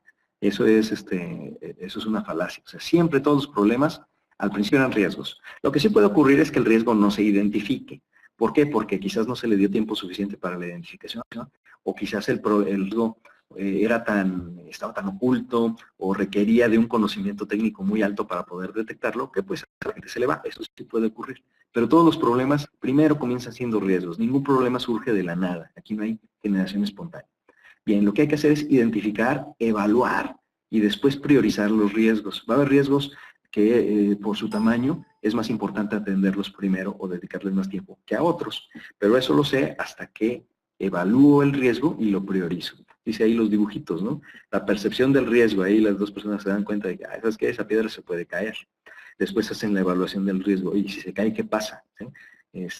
No, pues si nos quedamos aquí nos aplasta. Ah, tienes razón. Entonces, la administración del riesgo, que es la última gráfica, es, ok, si en el momento en que se caiga, pues salimos corriendo. Vaya, es una administración de riesgos muy primitiva, pero da la idea de lo que hay que hacer cuando gestionamos los riesgos. ¿Sí? Cuando identificamos riesgos potenciales, hay que buscar cuáles son sus causas. Eso es bien importante. Si yo no identifico las causas del riesgo, no lo puedo resolver. Hay que medir el impacto sobre los objetivos del proyecto. Esa pregunta que hace un momento hice. Oye, ¿y si el riesgo se presenta, qué pasa? ¿De qué manera se afecta el proyecto? ¿Se me retrasa en tiempo? ¿Me va a costar más? ¿Me va a afectar la calidad del entregable? ¿Pongo en riesgo la seguridad de las personas? ¿Hasta dónde llega ese impacto, ¿no? De si el riesgo ocurre? Y ya cuando tengo las causas del riesgo y su impacto, entonces ya definimos y tomamos las acciones necesarias para poder lidiar con esos riesgos. Es decir, que tratar de mitigarlos, reducir la probabilidad de que el riesgo ocurra o reducir el impacto si es que ocurre. Y en cuanto el riesgo ocurra, sabemos qué medidas debemos de tomar para que el impacto no sea tan grande. Lo que le llaman pues el plan de contingencia. La correcta gestión de los riesgos nos aumenta muchísimo las probabilidades que el proyecto tenga éxito. ¿Por qué? Porque estamos eliminando el 80 o 90% de los problemas que el proyecto tendría si no gestionamos los riesgos. Bien, eso es muy importante, ese truco es muy importante. Truco número 6, establecer mecanismos de comunicación. Muchísimos proyectos se meten en problemas, errores de comunicación, de que es que me enteré, me dijo, escuché, que me contaron el radiopasillo famoso y que oye, es que mandé un reporte y el reporte traía un dato mal. Todos esos problemas de comunicación generan muchos roces en los proyectos, muchos problemas en los proyectos y a veces es simplemente un error de comunicación, que no se le informó a una persona que debía de haberse informado, no se le informó a tiempo o no se le informó como se debía, o una información que no debería saber una persona, pues la supo, etcétera, ¿no? O de pronto llegó la información por un canal que no era el adecuado. Todo eso genera problemas en el proyecto y es muy triste que un proyecto tenga problemas de comunicación cuando todo lo demás va bien. Entonces, es importante también establecer los mecanismos correctos de comunicación para los proyectos. Aquí lo que hay que hacer es identificar los elementos de contenido, tiempo y forma para mantener el rumbo del proyecto. El 90% de los problemas de los proyectos normalmente se centran en una mala comunicación. Alguien no tomó una decisión adecuada porque tenía información incompleta, o la información estaba mal, o no le llegó la información a tiempo, ¿verdad? Y entonces ya no pudo tomar la decisión cuando debería de hacerlo. Aquí lo resolvemos a través de un plan de comunicaciones. Y el plan de comunicación nos dice qué tiene que ser comunicado, o sea, qué tipo de información o qué elementos de información del proyecto son los que se tienen que comunicar. ¿Por qué se tienen que comunicar? ¿Verdad? Eso hay que preguntarlo. De pronto hay gente que quiere que le informen de todo del proyecto. Dice, oye, ¿por qué? Oye, este dato, ¿para qué lo necesitas? ¿Sí? Simplemente no queremos cuestionarle de decirle, ah, no, pues no te lo doy. No, más bien es, ¿para qué lo necesitas? Porque si yo entiendo para qué necesitas esa información, te puedo dar la información de mejor forma. O si no lo necesitas para nada, pues entonces ni te la pongo. ¿Para qué le quito el tiempo al interesado poniéndole datos que no necesitan? También en algunos casos caemos en el error del ofuscamiento, ¿no? Tenemos un reporte que tiene muchísima información, al grado de que el que lo revisa se siente pues abrumado por tanta información y no puede encontrar la información que necesita y no puede tomar la decisión. Eso también es un error de comunicación. Bien, ¿por qué tenemos que comunicar esa información? ¿Entre quiénes? ¿Quiénes son los que tienen que recibir esa información? ¿Quiénes son los que tienen que generar esa información? ¿Con qué métodos? Hay personas a las que les sirve enviarle un correo electrónico, hay personas que prefieren una llamada telefónica, hay personas que nunca ven su correo, hay personas que les gusta más la información escrita, hay personas que prefieren un dibujo o un diagrama, hay personas que prefieren que se los expliques, etcétera. Entonces, hay que detectar cuáles son los métodos adecuados para cierto tipo de información. Incluso depende de la información, ¿no? Si de pronto el reporte trae muchos datos numéricos, pues eso es preferible meterlo en un reporte por escrito y mandarlo, a estarlo platicando o a estarlo describiendo. ¿Por quién? ¿Quiénes van a ser los responsables tanto de elaborar la información como de distribuir la información y asegurarse de que la información llegó a quien le debería de llegar, en el momento en que le debería de llegar y la forma en la que debería de llegar? La última pregunta dice, ¿cuándo? Es decir, ¿en qué momento va a llegar esa información a las personas que lo necesitan? ¿Cada semana? ¿Cada mes? ¿Al final de un entregable? ¿Cuándo? ¿Cuándo va a llegar esa información? ¿Sí? Con todo esto, hacemos un plan de comunicaciones que responde a estas preguntas y lo que establece es de qué manera la información del proyecto va a estar fluyendo hacia el proyecto y desde el proyecto. El administrador del proyecto establece comunicación en todos los niveles que intervienen en el proyecto. Él debe asegurarse que la información fluye hacia todos lados, hacia los interesados, hacia el patrocinador, hacia sus miembros de equipo, hacia los proveedores, hacia los clientes, etcétera. Y como vemos aquí, definimos a quién le debe llegar y qué le debe de llegar. A mis miembros de equipo les debo de dar información quizás más detallada, más técnica. A mi patrocinador no, a él le debo de dar más bien resumen, ¿sí? Incluso una conclusión o una interpretación de la información que le estamos dando, etcétera. Todo eso va en el plan de comunicaciones. Truco 7. Hay que establecer mecanismos sencillos de control. El proyecto debe estar bajo control, debemos de asegurarnos de que lo que se hace en el proyecto coincide con lo que dice el plan. Y para esto hay que establecer un mecanismo de medición para saber si estamos cumpliendo con lo que dice el plan y si no, tomar acciones. Pero esto debe ser sencillo, los mecanismos de control deben ser sencillos, pero sí deben de existir. De lo contrario, el proyecto se me va a desviar y yo no me doy cuenta hasta después, ¿no? Cuando la fecha de compromiso, pues ya no la pude cumplir. De veras, parece de risa, pero hay casos en donde el administrador de proyectos se da cuenta que no va a cumplir con la fecha de compromiso el día de la fecha de compromiso o un día antes, ¿sí? 2 días antes todavía piensa que sí se va a terminar. Pues eso es porque no llevó un mecanismo de control adecuado para identificar a ver si las cosas sí iban a salir como se esperaba o no. Aquí hay que generar métricas e indicadores para poder evaluar el desempeño del proyecto y tomar las decisiones. Informar al equipo de trabajo cuándo tienen que terminar sus actividades y cuál es el impacto de esas actividades si no las termina a tiempo. Conviene mucho que los miembros de equipo estén conscientes de hasta dónde llega el impacto del trabajo que están haciendo. Eliminar el estatus del proyecto bajo escalas continuas, ¿sí? Entonces, aquí lo que vamos a evaluar es el estatus del proyecto, cómo estoy al día de hoy, ¿sí? En un punto, pero también cómo se ha comportado ese estatus a lo largo del tiempo. ¿Por qué? Porque lo que queremos también es identificar tendencias, ver si de pronto, oye, es que cada vez me está costando más caro o algo está pasando. A lo mejor todavía no me desvío de mi plan, pero me estoy acercando peligrosamente al límite en donde me voy a desviar del plan, ¿sí? Y solo lo podemos hacer con métricas. Ahora, para lograr eso hay que definir un proceso de seguimiento. Hay que cambiar el enfoque. Es típico que la gente dice, oye, ¿qué porcentaje llevas? ¿Sí? El problema de ese mecanismo es que, pues, la pregunta de, oye, ¿cuánto llevas de avance en porcentaje? La respuesta siempre es, uy, ya casi acabo, voy al 90%. ¿Sí? Casi siempre responden eso. Y uno, cuando ya realmente evalúa cuál fue el avance real, pues no iba ni al 10 o ni al 15%, pero pues dicen, no, pues 90%, ¿verdad? La siguiente revisión de avance, oye, ¿cuánto llevas? Ah, pues ya casi acabo, 90%. Oye, pero eso me dijiste la semana pasada. Ah, entonces ponle 92, ¿verdad? Para que se vea que hubo un avance. Pues no, o sea, el reporte de avance en porcentaje es muy poco confiable, es muy poco objetivo. Pero es fácil hacerlo, por eso se utiliza. Ahora, más bien el enfoque debe ser, ¿terminaste tu actividad de autoentregable, sí o no? Y entonces evaluamos por entregable terminado, no tanto por porcentaje. El porcentaje es muy engañoso. Y de pronto llegamos al 90, 95, 98, 99, pero las actividades no se terminan, ¿sí? Y es curioso porque de pronto un proyecto alcanza el 90% de avance bien rápido, en un par de meses, y después se echa 2 años del 90 al 100, ¿no? Entonces, ¿qué pasó? Bueno, pues es que ese 90 era totalmente falso. Pero además de ser falso, pensamos que íbamos bien. Ese es el peligro de ese mecanismo de evaluación. Más bien hay que hacer la medición sobre el proyecto. Y también medir sobre el proyecto, no sobre los recursos. De pronto hay proyectos en donde dicen, oye, ¿cuánto llevamos el proyecto? 60%. ¿Por qué? Ah, pues es que es un proyecto de $1 millón y llevamos 600,000.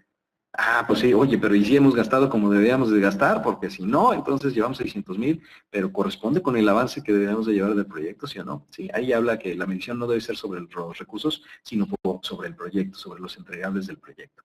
Y otro aspecto, si hablamos de recursos humanos, tenemos que medir sobre el desempeño del proyecto, no sobre la gente, porque si medimos sobre la gente, de pronto provocamos que la gente se sienta mal, se sienta presionada y lo tome personal y se tome una postura defensiva. Entonces hay que evaluar el proyecto. En este sentido hay que decir, ¿sabes qué? Lo que está retrasado es el proyecto, no tú como persona, ¿no?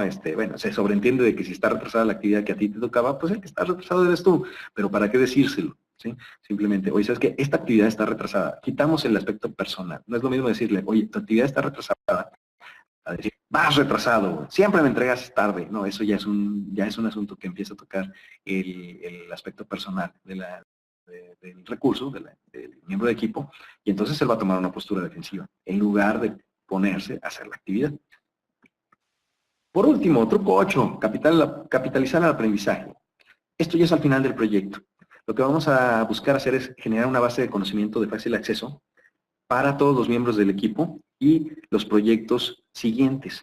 Todos los proyectos van a generar aprendizaje en la gente, todos, ¿sí? Todos vamos a aprender algo en el proyecto. El problema es que el aprendizaje se queda en la cabeza de la gente y la persona se va de la organización y se lleva ese aprendizaje. Lo que buscamos aquí es capitalizar ese aprendizaje para que se quede en la organización. Y eso lo hacemos a través de las lecciones aprendidas. ¿Qué es la lección aprendida? Ahí dice la definición: el conocimiento obtenido durante un proyecto que muestra cómo fueron atendidos los eventos del proyecto. Eventos es el nombre elegante que le dan a los problemas. Y cómo deberían ser atendidos en el futuro con el propósito de mejorar el desempeño futuro de los proyectos, de la organización, ¿sí? Las lecciones aprendidas para el PMI, el Project Management Institute, lo consideran como parte de los activos organizacionales, es decir, los resultados del proyecto, esas lecciones aprendidas son activos, ¿sí? Son parte del patrimonio de la organización. ¿Cómo hacemos para hacer que las lecciones aprendidas de la gente se queden en la organización? Bien, aquí nos vamos a apoyar en un proceso de aprendizaje, ¿verdad? Tenemos fíjense cómo este proceso de aprendizaje dice: aprender antes, aprender durante y aprender después, ¿no? Entonces, el paso de las lecciones aprendidas, estamos hablando de aprender antes, ¿cierto?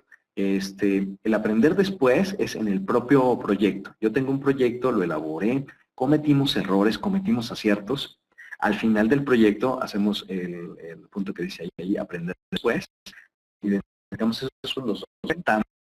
Pero esa información documentada se va a convertir en el aprender de siguientes proyectos. La idea es que todos los aprendizajes, experiencias que tuvimos en el proyecto se documenten para que en el siguiente proyecto que sea similar, el administrador de proyectos de aquel proyecto tome las lecciones aprendidas nuestras, las revise y aplique las que le apliquen a su proyecto, ¿sí? Entonces evitamos las cuestiones de volver desde cero a aprender las cosas, volver a hacer las cosas. Digo, si nosotros ya detectamos algo que hicimos mal y que nos provocó problemas, pues hay que advertir a los siguientes proyectos: ¿sabes qué? Hicimos esto y no nos dio un buen resultado. O por el contrario, ¿verdad? Tomamos una acción que fue buena, entonces la documentamos también: ¿sabes qué? Hicimos esto y nos dio un muy buen resultado, para que lo sigas haciendo tú en tus proyectos. Incluso podemos llegar al punto de esas acciones que se hicieron bien, documentarlas como parte del proceso ya de la organización. Y entonces estamos trasladando aprendizaje del proyecto, de la gente, hacia la organización. ¿De dónde surgen las lecciones aprendidas? De las acciones correctivas que se aplicaron en el proyecto, o de las preventivas, ¿verdad? Oye, ¿sabes qué? Tomamos esta previsión y funcionó, ¿verdad? Se evitó este riesgo gracias a estas acciones que tomamos. Ah, perfecto. Aprendizaje. Las evaluaciones de desempeño también nos dan aprendizaje. Si salió bien, qué bueno; si salió mal, pues qué mal, pero de ahí aprendemos qué fue lo que pasó, ¿no? Qué impactó en las evaluaciones de desempeño. La gestión de los riesgos también nos da muchísima información para generar lecciones aprendidas. Y los controles de cambios. ¿Qué pasa cuando nuestros clientes o nuestros interesados nos piden muchos cambios en el proyecto? Eso refleja que como que o no entendimos bien lo que nos estaban pidiendo, o el planteamiento inicial no estaba correcto, ¿no? Cuando nos pidieron algo, pues quizás no estaba claro lo que ellos mismos estaban pidiendo. O a lo mejor cambió algo en el entorno de la organización o del proyecto que requirió un cambio. Entonces, los cambios documentados, los controles de cambios también nos dan información valiosa para las lecciones aprendidas. Bien, con esto concluimos, estamos concluyendo. A tiempo nos va a quedar todavía 15 minutos para preguntas y respuestas. Nuestro resumen final, tenemos el truco 1, conocer qué es el proyecto y su impacto, es decir, definir claramente qué es lo que busca el proyecto, y esto se documenta en el acta de constitución del proyecto o en el charter de proyecto. Truco 2, identificar a los interesados. Esto lo vamos a documentar en la matriz de interesados, y lo importante aquí es identificarlos a todos y saber qué rol va a jugar cada uno de ellos en el proyecto, para saber a quién le voy a preguntar cosas y cómo los voy a gestionar a lo largo del proyecto. El truco 3, soportar el ejercicio de autoridad, es decir, asistirnos de un patrocinador, de alguien de un suficiente nivel de autoridad en la organización, que esté comprometido con el proyecto y que tenga mucho interés en que el proyecto salga bien, y nos apoyamos con él para ejercer la autoridad en el proyecto. Estos primeros 3 trucos se hacen en la iniciación del proyecto. Luego vienen los siguientes trucos, que son en la planificación del proyecto. El truco 4 es descomponer el alcance en partes más manejables, construyendo nuestra EDT. en donde tenemos el desglose del proyecto y en donde tenemos la base para empezar a hacer las estimaciones de tiempos y costos, pero ya con componentes más pequeños que son más manejables. El truco 5 es el enfoque a prevenir antes que corregir a través de la gestión de los riesgos. Identificamos las situaciones que podrían ser problemáticas y definimos un plan de acción para evitar que suceda.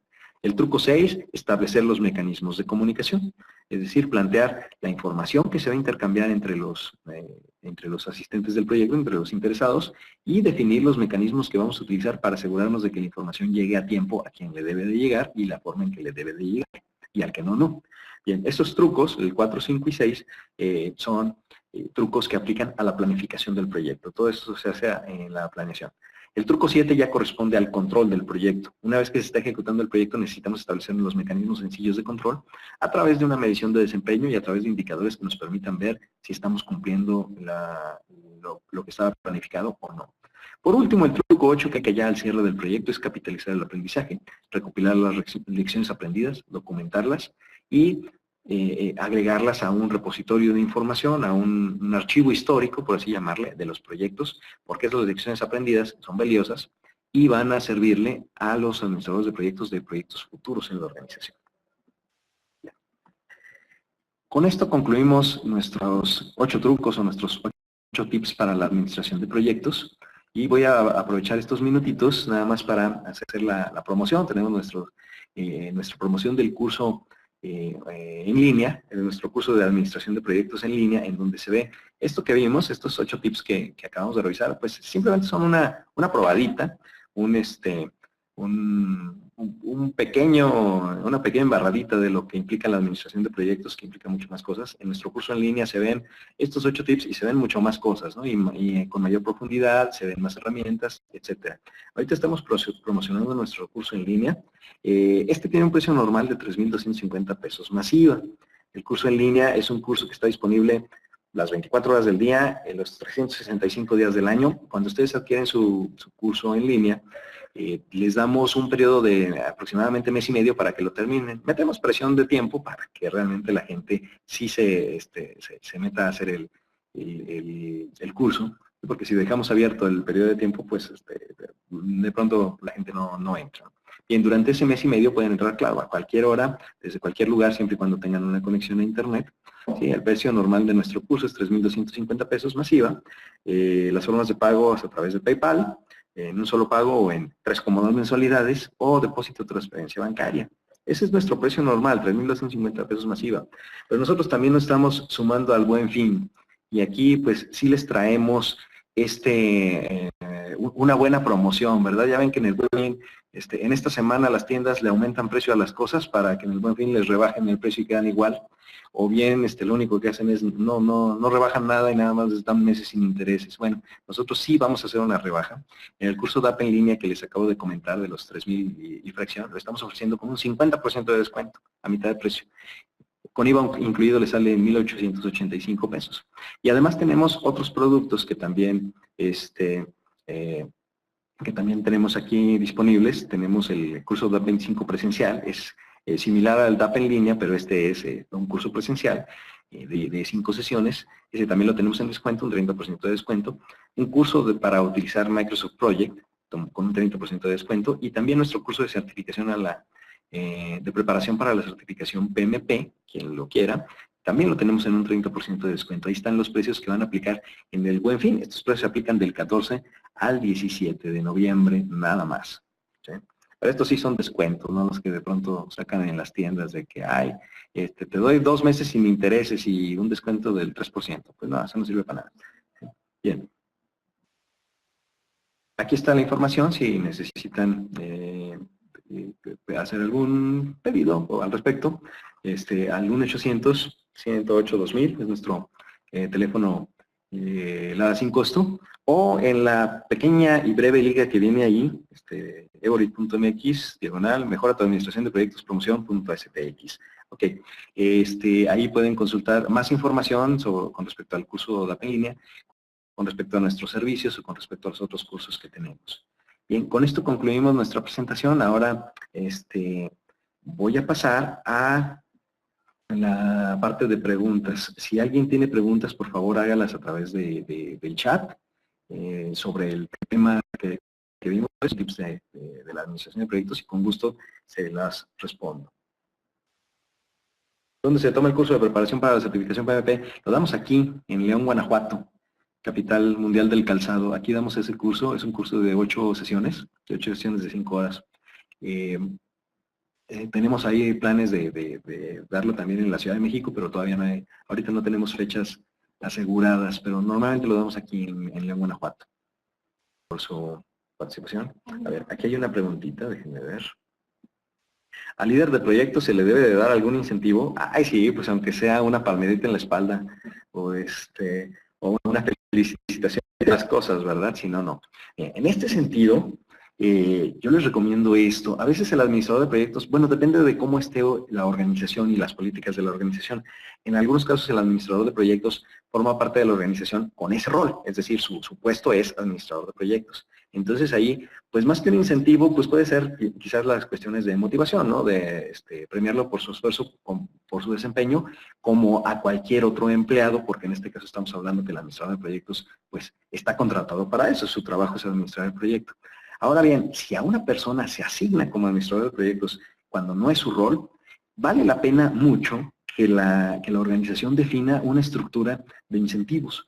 Puede ser de decirle al administrador de proyectos, mira, tú me entregas tu plan y sobre el plan, si tú sales antes de tiempo o si tú sales ahorrando costos, te podemos dar un incentivo también del proyecto. Hay proyectos en donde lo crítico es el tiempo. Entonces, ahí premiaríamos más que el proyecto se cumpla a tiempo, y quizás no tanto que se entregue bajo el presupuesto o dentro del presupuesto. Esto, claro, hay que manejar cuidado. Creo que sí es muy valioso, vale mucho la pena que el administrador de proyectos pues también se motive para hacer su trabajo correctamente. Lo que hay que tener cuidado es que queden bien claras las reglas de qué incentivo puede esperar y bajo qué resultados debe de esperar el incentivo. De lo contrario, ahí podemos caer en asuntos de que de pronto, oye, ¿por qué a aquel administrador de proyectos sí le diste este premio y a mí no? ¿Es el consentido o qué pasó? No, debe quedar bien claro cuál es el esquema de incentivos, y también debe de quedar muy claro cómo se va a medir. Porque ahí también tenemos el otro riesgo de que dices, mira, si terminas a tiempo tu proyecto, pues te damos un incentivo. No, de pronto el administrador de proyectos puede hacer un plan muy holgado en tiempos, ¿verdad? Para asegurar que va a cumplir con las fechas. Entonces, hay que meter ciertos mecanismos para evitar que eso suceda, dejar bien claro el esquema de incentivo, pero sí vale mucho la pena. En particular, como les estoy comentando, cuando el administrador de proyectos es alguien que no hace esa función normalmente en la organización. Si lo hace normalmente, si ese es su puesto, bueno, pues fuera del incentivo normal con respecto a un buen desempeño, o al que se le otorga a cualquier otro empleado, bueno, eso es lo que debería aplicar, porque a fin de cuentas es su chamba, ¿no? Pero en el caso de que sea alguien que no se dedica a eso, sí vale la pena un incentivo, también para hacer que más gente pues se meta a la cuestión de administración de proyectos, ¿no? Que si diga, ay, mira, es que sí le va bien a la gente si se mete como administradores de proyectos, pues vamos a prepararnos y vamos a entrar. Y también tiene mucho que ver cuál es el resultado o el impacto que el proyecto tiene en la organización, ¿no? Hay organizaciones en donde los proyectos no son tan importantes o no tienen tanto peso. Pues ahí como que dar un incentivo a un administrador de proyectos, pues incluso como que no cuadra tanto, ¿no? Pero en proyectos, en organizaciones donde los proyectos tienen mucho peso o son muy importantes para la organización, ahí claro que sí vale la pena. O cuando el proyecto es muy grande o muy importante y el administrador hace bien su trabajo, vaya, claro que sí, ¿no? Y lo típico es que en esas situaciones, casi siempre el administrador de proyectos lo que se gana es un ascenso, o se gana un aumento de sueldo, o le asignan una posición más alta de mayor liderazgo gracias a los resultados que obtuvo en el proyecto. Dice aquí Miguel Ángel, ¿cuáles son las 3 preguntas para saber si una tarea se debe dividir más? Está muy sencilla, mira. La primera pregunta es, oye, ¿puedo, ya como está el componente, estamos hablando de la descomposición de componentes al momento de la creación del LDT, tomo el componente que ahorita tengo y me pregunto, oye, este componente, así como está, ¿le puedo estimar un tiempo o una duración con cierta precisión, con una precisión aceptable, sí o no? La segunda pregunta es, ¿puedo estimar un costo con una precisión aceptable, sí o no? Y la tercera pregunta es, ¿puedo asignarle este componente a un único responsable? ¿sí? Que se haga, que dé respuesta, pues que responda por ese componente, sí o no. Si la respuesta a las 3 preguntas es sí, entonces yo ya no necesito desglosar más ese componente, ya está a un nivel adecuado para después hacer las estimaciones de tiempos y de costos y para asignar a las personas que lo van a hacer. Si alguna de las respuestas es no, vale la pena entonces tomar ese componente y descomponerlo todavía en subcomponentes o en sus partes más pequeñas. Y después se repite ese proceso con esas partes nuevas que salieron. Me interesa saber si puedes contarnos si el modelo Canvas es muy usado. Ah, caray, ahora sí me sorprendiste, Mayra Vanessa. Ahí luego nos dejas tu correo para investigar, porque yo no había escuchado sobre el modelo Canvas, pero te lo voy a investigar para no quedarte mal. Y si me das tu correo, lo investigo y lo comento. A lo mejor es o quizás es el nombre que le dan y yo lo conozco con otro nombre. Déjame investigar a ver de qué se trata ese modelo Canvas. Yo no lo había escuchado, pero te lo investigo, claro que sí. ¿Cómo podemos premiar la prevención de riesgos? Y acabas de tocar un tema bien complicado, ¿sí? Porque como yo les platicaba hace ratito, tenemos aquí la tendencia o la cultura, y no solo aquí en México, también en otros lados, aunque no les vengan a contar, porque de pronto, incluso los norteamericanos también tienen sus asegúnes culturales, los mismos europeos, cada quien tiene sus detallitos culturales, ¿no? Pero en particular, en nuestra cultura, en la cuestión de los riesgos, somos muy dados a reconocer más al que resuelve el problema que al que lo previene. Somos, como que reconocemos el esfuerzo heroico, ¿no? Y de pronto, oye, es que fíjate que este cuate se quedó 3 días seguidos trabajando para resolver este problema. Y lo premiamos, ¿no? Mira qué bien, qué comprometido, y en otras culturas dicen, no, pues tarugo, porque ese problema no debió de haber ocurrido, ¿no? Lo que de pronto le llamamos el esfuerzo heroico en los proyectos. Y en los proyectos no se busca tener héroes, se busca tener un plan hecho, un plan realista que se pueda llevar a cabo sin invertirle tanto tiempo y sin tanto esfuerzo, etcétera, ¿no? Bien, en el caso de los riesgos, cuando nosotros prevenimos riesgos, lo difícil de ver, como les comentaba en la presentación, es que como no se presentó el problema, entonces pues no se visualiza o se minimiza, ¿no? Y de pronto vemos que a un administrador del proyecto le dicen, no, pues es que tu proyecto estuvo bien fácil, no tuviste ningún problema. Bueno, a lo mejor sí fue fácil, pero no tuve ningún problema porque los previne, ¿verdad? No fue cuestión de suerte. Lo que yo recomiendo aquí, quizás para tener un mecanismo cuantitativo de evaluación de riesgos, hay mecanismos bien establecidos para la gestión de los riesgos. Normalmente lo que se hace es identificar los riesgos y tenerlos en una lista. Y después a esos riesgos se les evalúa su probabilidad de ocurrencia y su impacto en el caso de que ocurran. Y estos dos datos, que normalmente son porcentajes, los multiplicamos y tenemos un factor que le llamamos el factor de severidad, que es la multiplicación de la probabilidad del riesgo multiplicado por su impacto. Entonces, esa severidad nos ayuda a priorizar los riesgos. Yo lo que podría proponer para premiar o para incentivar la prevención de riesgos es, al final del proyecto revisamos, oye, ¿cuántos proyectos tuviste? ¿Cuántos riesgos tuviste? ¿Cuántos se presentaron y cuántos no se presentaron? ¿Sí?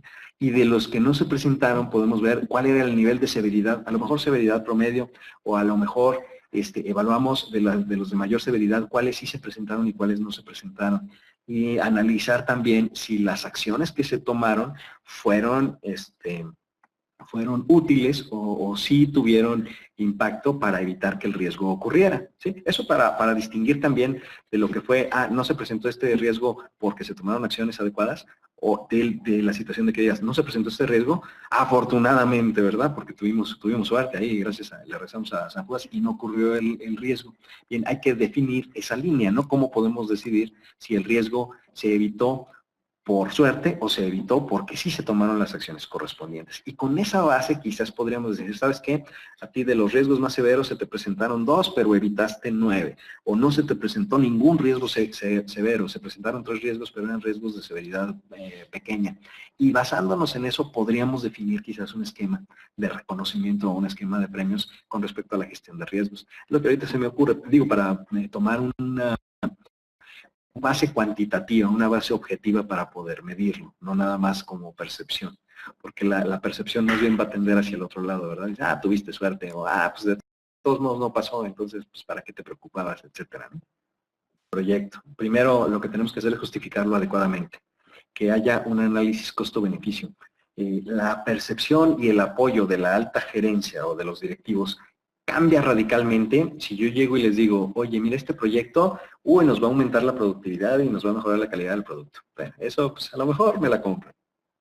Pero si yo llego con un proyecto con un análisis costo-beneficio y les digo, mira, este proyecto tiene un retorno de inversión de 6 meses y a partir de ahí te va a generar unas ganancias de tanto dinero, entonces ya tenemos su atención, seguramente. Sí, cuando especificamos los beneficios del proyecto en términos cuantitativos y sobre todo en términos monetarios, financieros, ahí es donde de pronto llamamos mucho la atención. Y si el beneficio es alto y está bien planteado, porque a veces fantaseamos, ¿verdad? Y decimos, no, es que con este proyecto vas a ganar millones de pesos al año. Ah, caray, a ver, pues, ¿por qué, no? Pero si está bien planteado, obtenemos un apoyo de la dirección muy pronto. Vamos a obtener apoyo de la dirección o de los niveles directivos también si el proyecto surgió de ahí. Esto es ya más bien una cuestión de la administración de proyectos o del portafolio de proyectos, que es un ámbito un poquito diferente. Es, digamos que la administración de proyectos empieza cuando la iniciativa se acepta, se aprueba y se asigna al administrador de proyectos y termina cuando los entregables son liberados, ¿no? Esa es la administración de proyectos, pero alrededor de la administración de proyectos tenemos la administración de portafolio, que es un poquito más grande, ¿no? Entonces la administración de portafolio empieza desde la selección de la iniciativa, que sean las iniciativas correctas, hasta la evaluación posterior de ver que si efectivamente hubo resultados positivos del proyecto al corto, mediano y largo plazo. Esa administración de portafolio es donde quizás caiga más estas acciones que hay que tomar de buscar más bien proyectos que vayan enfocados a cumplir con los objetivos estratégicos de la organización. Eso seguramente van a tener apoyo directivo. La recomendación que daban aquí, el tip, hay que buscar cuál es el directivo o cuál es el gerente o el director que podría convencerse más o que tendría mayores beneficios organizacionales si el proyecto sale bien y sobre él apalancarnos. Ahora, tiene que quedar claro también para la dirección, y eso el administrador de proyectos lo debe poner en la mesa, de que, oye, para que yo pueda cumplir con estos objetivos del proyecto, yo necesito tener ciertos niveles de autoridad. Entonces, normalmente a lo que se le da de autoridad al administrador de proyectos es que él puede, en algún momento, separar a miembros de equipo de su equipo, si los miembros de equipo no están dando el resultado que él necesita. Lo que normalmente ya no va a hacer el administrador de proyectos es despedirlos, pero hay casos en donde el proyecto es tan importante y se contrata gente específicamente para el proyecto, que incluso al administrador de proyectos sí se le da esa autoridad de decir, ¿sabes qué? Separas a la persona del proyecto y la persona, además del proyecto, también se va de la organización. Depende mucho del nivel del proyecto, depende mucho de qué tanto patrocinio trae de los niveles altos de la organización. Pero yo creo que la mejor forma de ver a la alta dirección que apoye un proyecto y que apoye al administrador de proyectos es con un buen caso de negocio bien definido, ¿no? Con los beneficios económicos, financieros, monetarios bien establecidos, bien calculados. Eso ayuda muchísimo a convencerlos, porque entonces están viendo beneficios de dinero. O bien unos beneficios cualitativos quizás muy importantes, ¿no? A lo mejor cuestiones que ayudarían a recuperar parte de mercado que se perdió, a mejorar la calidad del producto cuando ya se identificó que la calidad del producto es un problema y que los clientes lo están manifestando, etcétera, ¿no? Mientras más enfocado esté el proyecto hacia una problemática real o hacia una necesidad real de la organización, es más fácil encontrar a algún directivo que va a apoyar la iniciativa. El estándar lo que nos pide es que siempre debe existir un patrocinador. El patrocinador es el que está poniendo los recursos para el proyecto y casi siempre es el que solicita el proyecto. No siempre, pero casi siempre el que solicita el proyecto es quien pone el dinero. Siendo así, entonces ya tenemos el apoyo directo de esa persona. Eso es lo que se debe de buscar. Sí, ojalá mi respuesta haya sido útil. Pregunta aquí Miguel, al cierre del proyecto, lo de los riesgos. Sí, yo lo evaluaría al cierre de proyecto. La cuestión de premiar los riesgos. ¿Sí? Que ya tenemos la información de los riesgos que se identificaron, de los que sí se presentaron. Ah, se me olvidó un detalle. Va a haber problemas o problemática que se presente porque el riesgo no se identificó. Entonces, eso también hay que medirlo. Oye, ¿qué problemas se presentaron que no estaban identificados como riesgos? Y eso pues va en detrimento de la calificación del administrador del proyecto con respecto a su gestión de riesgos. Eso va a ir en contra de su incentivo. ¿Sí? ¿Alguna herramienta colaborativa que recomiendes? Miren, por ahí acabo de conocer, no la he usado tanto, hay una que se llama projectmanager.com. Es una herramienta colaborativa basada en web. El problema es que tiene costo. Herramientas colaborativas, hay una en particular orientada a proyectos, Project Server, ese es de Microsoft. El problema es que sí ha subido mucho de precio, cambiaron el esquema de financiamiento y de pronto ya es muy carita, las versiones anteriores eran tan caras, ahorita sí. Pero es una herramienta colaborativa que apoya además en el Microsoft Project, el sistema de gestión de programa muy conocido. Entonces, esa es la ventaja del Project Server, ¿no? Que toma el cronograma, que es lo que hace Project, pero le agrega además una plataforma colaborativa en donde podemos agregar a los miembros de equipo, podemos agregar a directivos, podemos incluir documentación, repositorios, la gestión de los riesgos y de los problemas también lo lleva la plataforma, el Project Server. Entonces, da un poquito, refuerza un poquito más el manejo de proyectos a través de una plataforma colaborativa.